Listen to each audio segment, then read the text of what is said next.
des veuves ou des orphelins, qui sont des victimes indirectes des essais nucléaires, espèrent être reconnus et compensés pour les dommages causés par la mort de leurs proches. Le tribunal administratif de Strasbourg, qui a été saisi de 3 dossiers, devra rendre sa décision jeudi ou vendredi. La France a procédé à 17 essais nucléaires dans le Sahara algérien entre 1960 et 1966, puis en Polynésie française pendant 30 ans, jusqu'en 1996.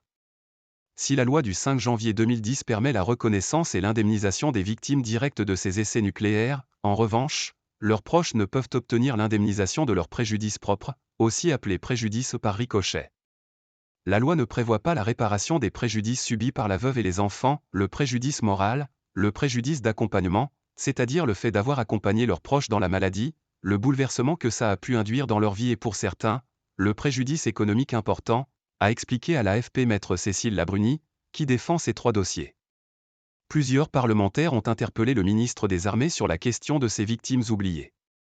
En juillet, le secrétaire d'État a répondu en séance publique au Sénat qu'elle pouvait solliciter une réparation selon les règles de droit commun. C'est ce qu'a fait Maître Labrunie. Lors d'une audience début octobre, elle a demandé au tribunal administratif de Strasbourg de condamner l'État à indemniser 3 veuves et leurs enfants, avançant que l'État a manqué de protéger leurs proches exposés au rayonnement ionisant.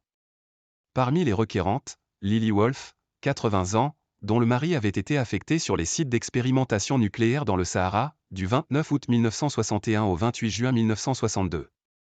Prescription quadriennale. Victime d'une leucémie diagnostiquée en 1986, il est décédé l'année suivante à 47 ans. Lily Wolf s'est retrouvée veuve à l'âge de 44 ans avec 3 enfants à charge âgés de 21, 18 et 16 ans.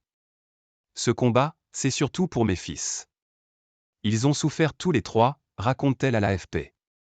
L'un a interrompu ses études pour trouver un emploi, le second a raté son bac et le troisième a vu ses résultats scolaires chuter.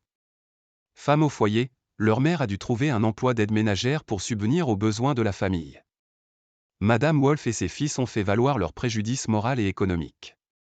Mais le ministère des Armées a rejeté leur requête en pointant du doigt leur tardiveté. Leur demande d'indemnisation en tant que victimes indirectes date de décembre 2021 alors que selon le ministère, les préjudices étaient connus depuis le décès de M. Wolf, en 1987.